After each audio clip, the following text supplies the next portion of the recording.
Hey y'all, I'm Jeremiah with MarineMax in Sarasota, Florida. And guys, it's funny that the breeze is blowing, which you may or may not hear in this video, but what a perfect boat for a day that the breeze is blowing. Guys, we're standing on board the Boston Whaler 285 Conquest. This is a brand new 2024 we just got in.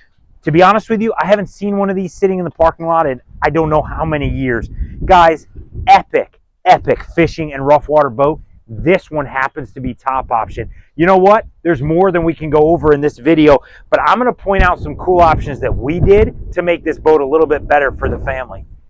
Over your head, this is a manual sunshade. Guys, it cranks out over on this side, covers the whole cockpit in the rear of this boat. Why is that important? Because from the factory, not only does this have an amazing rear transom bench, and this bolster makes it great for fishing, but guys, there's options to put benches on both sides. So literally, you have a bench here, as well as under this gunnel over there. When they're folded away, they make this a wonderful fishing area.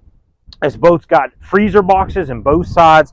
Guys, they're insulated, they cool fish, hold ice very well. This one is optioned with a table. First time I've ever brought in a factory 285 with a table. It really makes the entertainment side work. You've got a great little wet bar here.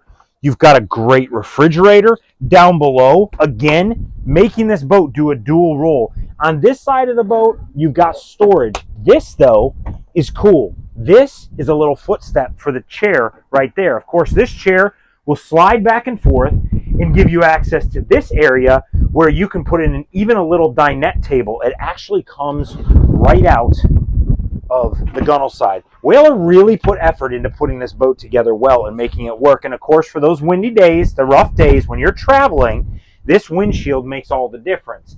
You do have an electric shade, or a vent rather, up above. Got a couple of other things going on here as well. Great electronics at the helm, guys, and this is the other part of an Express. You need to have a cabin. This one, of course, is brand new with some things still sitting around. But you have everything from a small galley down below to beds both below the deck, as well as a V-berth and a walk-in head. This is the beauty of the Conquest line from Boston Whaler. It does so much and really tips its hat to those that are looking to travel and or entertain on days that are less than perfect. Guys, I'm Jeremiah.